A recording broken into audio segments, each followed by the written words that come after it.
how to edit or delete a record in cPanel using the DNS Zone Editor. Log into your cPanel account and you will be on this page. Go to the Domains section and click the Zone Editor. Load the DNS records of that particular domain you wish to alter. Suppose we want to alter the DNS records of the domain example.com, then click this Manage button. DNS records of the selected domain are loaded on the page. Now locate the record you wish to edit and click the Edit button provided in the row of the record.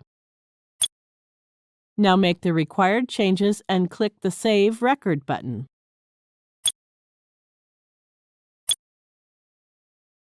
That's it. We have successfully updated the selected DNS record.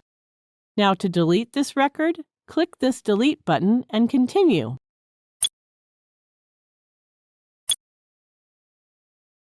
That's it. We have successfully deleted the A record. Now you know how to edit or delete a record.